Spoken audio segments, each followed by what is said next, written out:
Hello, I am Wesley Sarmento, Bear Management Specialist based in Conrad, which is FWP Region 4. I am based primarily on the prairie east of the Rocky Mountain front. I have a bachelor's and master's degree in wildlife biology from the University of Montana in Missoula.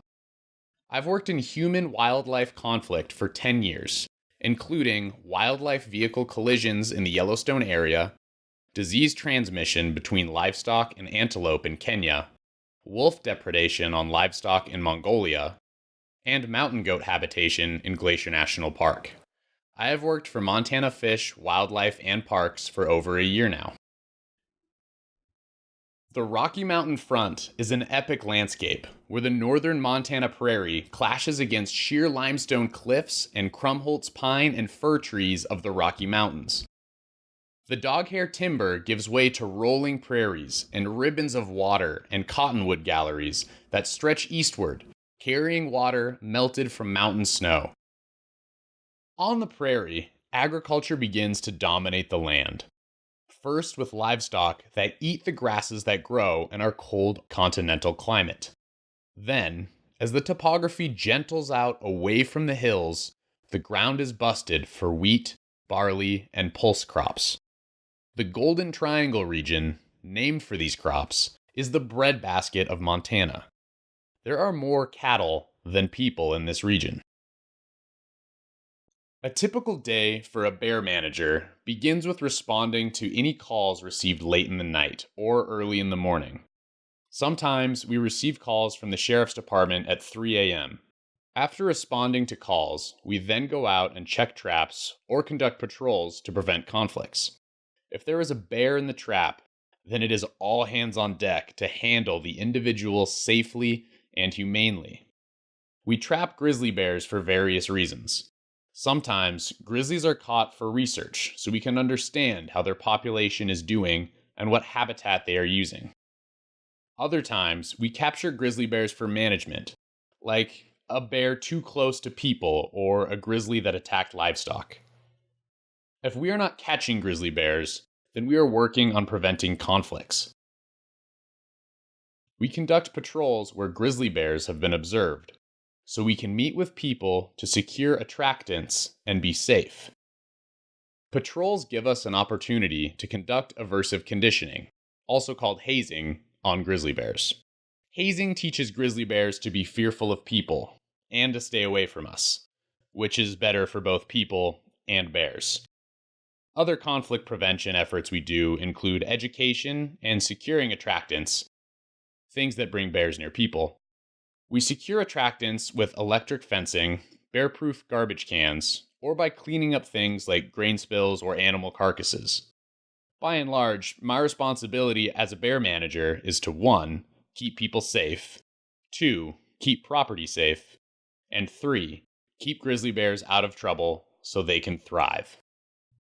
The major challenge of being a grizzly bear manager on the prairie is this area is not ideal for bears, because the landscape is dominated by agriculture and people. Grizzly bears do a lot better in wildernesses and in public land forests because there are fewer opportunities for them to interact with people or obtain human food. Bear biologists 30 years ago never anticipated that grizzly bears would recover so successfully and recolonize the prairie. It is very difficult to have grizzly bears in the Golden Triangle because just about every acre of land contains attractants, livestock, grain spills, crops, etc. Every time the wind blows, there is a grain spill out here, and the wind blows all the time. The other big challenge is grizzly bears on the prairie seek trees to sleep in, and the only trees around here are in the shelter belts around people's homes. The major stakeholders in this region are livestock producers, farmers, other residents, hunters, and wildlife advocacy groups. My favorite part of the job is the thrill of capturing a grizzly bear. I enjoy the high intensity of having to capture and handle a grizzly bear safely and without harm to the individual. I also enjoy helping people out and getting to meet nice people that appreciate the work we are doing. A male grizzly bear was following the Marias River, as many bears do because of the abundant food and cover near waterways. Near the river, this grizzly bear could eat on the abundant berries, snowberries, service berries, and chokecherries. They also enjoy the numerous insects that are found near rivers, ants, bees, and grubs. This bear would travel up and down the river eating these natural foods. Since there are not many houses along the Marias River, this bear did not have many opportunities to get too close to people or eat human food. There is one housing subdivision, however, right along Interstate 15. In this subdivision, there are about a dozen homes. For this bear to get downstream and then back up again, he had to cross through the subdivision. As he walked by the houses, his nose led him to new, different foods that he had never had before: pet food and chicken feed. He tipped over a bin full of chicken feed and began to eat it. Then, while looking for more food, he walked around a house with people inside. The people were scared, and they called Fish, Wildlife, and Parks. We went out and set traps and educated the people to keep the pet food and chicken feed secured. I hope to hear some creative solutions to preventing human grizzly bear conflicts, so people can be safe and the bears can stay out of trouble. We bear managers seem to stick to the same old techniques that work, while new ideas have the potential to be very useful.